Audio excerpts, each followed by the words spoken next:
Today, in a supermarket like Walmart, you can buy about 1 pound of ground beef and 6 eggs. But in 2006, for the same $10, you can buy 3 pounds of ground beef and a dozen eggs. One salary was enough to pay a mortgage, support a family, and make major purchases. But that's no longer the case. Many people have only enough money to just get by. In this video, I'll answer these 3 main questions: why it'll be harder to survive on just one paycheck in the future, what mistakes we make on the road to financial independence, and how you can change your financial strategy to achieve stability and peace of mind. So, let's get started. The main idea here we need to understand for 2026 is this: work has changed. Living on one salary is a strategy that has more downsides than upsides. It's no longer as reliable as it used to be, and there are several reasons for that. The first reason: having a degree or a specialty no longer guarantees a good salary. To understand why, let's take a brief look back in time. Imagine you're a young college graduate in the 1950s. How would your life likely unfold after finishing school? Very likely, within the first few months after graduation, you would have landed a stable job in your field. Things like engineering, business, education. These sectors all eagerly welcomed young professionals. Even an entry-level salary allowed you to plan your life with confidence. Loyalty to a company used to be rewarded with security. The longer you worked, the more stable your position became. In that reality, where everything was steady and predictable, you'd naturally think about starting a family. The idea of buying your own home didn't seem like some far-fetched fantasy either. On top of that, you weren't always left to fend for yourself against the system. Your rights as a worker were often protected by trade unions, which provided health and retirement benefits. Back then, a college degree was the ticket to financial stability. Okay, back to the future. Even a degree now from a prestigious college no longer guarantees a good job, and work isn't a long-term partnership anymore. Most often, it's a contract, a project, or a temporary position with unclear prospects. So what I'm saying is, your stability isn't built into the system anymore. You have to assemble it yourself from multiple income streams, skills, and connections. Even large companies, which can seem reliable, will suddenly change their strategy at the flip of a switch. Take Duolingo, for example. For sure, at least once you've seen that persistent little green owl reminding you that it's time to learn Spanish. Work there once seemed stable, but everything changed in 2024. Duolingo cut 10% of its staff. A similar situation, but on a much larger scale, happened at Amazon. The tech giant laid off 14,000 employees. They explained that during COVID-19, they'd hired too many people to handle the increased demand. Do you know why Duolingo and Amazon fired their employees? You probably guessed it. Yeah, because of artificial intelligence. Of course, that's not the only reason, but it's one of the key ones. People's fears that AI will take their jobs are fairly well-founded, because it's already happening. In 2025, AI-related layoffs affected 55,000 people. On a national scale, that number isn't huge, but the trend has begun. Companies always put their profits first, and they also want to cut costs if they have the chance to do so. Things aren't much better in the creative professions. AI artists are taking work away from musicians and painters and designers and illustrators, you name it. For example, Suno.ai has left thousands of music producers without a source of income. Why pay somebody when AI can give you almost the same result in just a few clicks, and at a fraction of the cost? What used to be a source of income built on talent and skills is now under threat. And if that's not enough, here's reason number 3. Right now, finding a good, stable job takes a lot more time.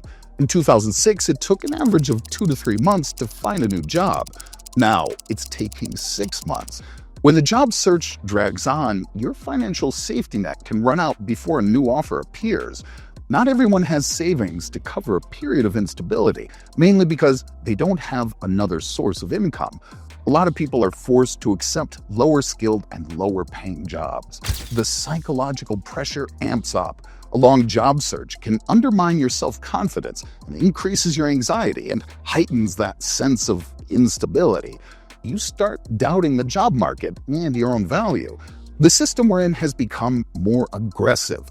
You might be wondering why I'm telling you all of this. Well, it's simple. What I've just described, changes in the job market, artificial intelligence, and longer job searches, these are all things that have become our reality over the past 20 years. Times have changed, and our old ways of thinking are outdated. Psychologist and Stanford professor Carol Dweck says there are two types of mindsets: the fixed mindset and the growth mindset. A fixed mindset is when a person sees their skills and abilities as something unchangeable. A growth mindset works differently. You can re-examine your old ideas and develop new skills and change your approach. This applies not only to learning, but also to finances. A person with a growth mindset understands that financial well-being is a process, not a fixed state. Right now, I suggest choosing the growth mindset. We need this to analyze the ideas and beliefs that stand in the way of financial well-being. I think it's fair enough to say that for the past few hundred years, people have wanted one thing: peace and stability. But as strange as it may sound, stability itself is unstable. Different periods cycle in and out. In the early 2000s, there was a period of growth, followed by the global economic crisis of 2008. Every generation in history has faced events that ruined their plans. It's not just you. Think about COVID-19. No one saw that coming, yet it arrived and messed up everyone's plans. In the US alone, unemployment reached almost 15%. Many small and medium-sized businesses never fully recovered from that blow. Many small businesses are closing their doors temporarily, which means they're currently taking a financial hit. They have to get creative when it comes to making money during this time. 2 doors over, Rocco's is only open for takeout. The popular bar and restaurant took some heat over the weekend for not closing its doors like the Abbey. The owners say they were running at about half capacity in order to prevent more layoffs. It was a tough time for sure, but we made it through. Life goes on, and every crisis eventually comes to an end. In today's world, it's not the most confident or even the smartest who succeed. It's those who can spot new opportunities for themselves. The rules of the game quietly changed, while our expectations remain the same. Look at people who earn a good living. Not millionaires, but those who live comfortably. Their real strength is that they have multiple sources of income and reduce the risk of being left without money. The idea that having extra income is a sign of greed or failure is actually a mindset mistake. Having multiple sources of income isn't about greediness, it's the new necessity. Why rely on just one source of income and make your financial situation fragile when you can protect yourself? There's another mindset mistake.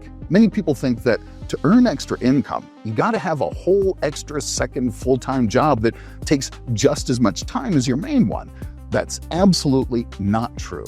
You don't need extraordinary skills or to work twice as much as you do now to earn additional income. At the beginning of the video, I mentioned that life was easier for people in the past, and it's true. But here's the thing. Unlike those people, we have far more opportunities. We aren't tied down to a single job. We can work remotely. Thanks to the internet, we can work with companies and clients from all over the world. We have more tools. We become more flexible. We need to take advantage of these benefits. According to a survey of 1,000 US workers, only 18% said they were satisfied with their current income. The majority said they would need a $6,000 boost to live comfortably. The thing is, with additional income, you can start really small and then gradually grow your earnings. One interesting thing people do is rent out their stuff. A woman in New York earns $2,000 a month by renting out her clothes. You can also rent out sports equipment, tools, strollers, and so much more. To start is pretty easy. You create your own website or you can use rental platforms. Another straightforward and sustainable way to earn extra income is e-commerce. This kind of work can bring in $3,000 to $5,000 a month, and you can combine it with your main job. So, the world has truly changed over the past 20 years, but there's one thing that will never change. People always buy things, and they always will. Even in the most challenging times, consumption doesn't disappear. This phenomenon has a name. It's called the lipstick effect. During times of uncertainty, people often cut back on big purchases like real estate and cars and expensive gadgets. But they still spend money on small, affordable pleasures and useful items like takeout coffee or little things for the home. E-commerce is strong and weathers any crisis. Of course, creating your own online store isn't magic that happens on its own, and it doesn't happen overnight. It's a business, and it requires investment. But one thing's for sure, it does pay off. Unlike other side hustles, e-commerce quickly adapts to demand. In this sense, online sales are one of the most resilient strategies in today's economy. The more income streams you have, the better. Every penny matters. Additional income is a powerful strategy. It gives you what matters the most: financial independence, protection from economic downturns, and peace of mind. The big takeaway is this: financial stability doesn't come from outside. It comes from you. So even when everything around you is changing, you can build financial resilience in your own life. Thanks for watching. Don't forget to like this video, and see you in the next one.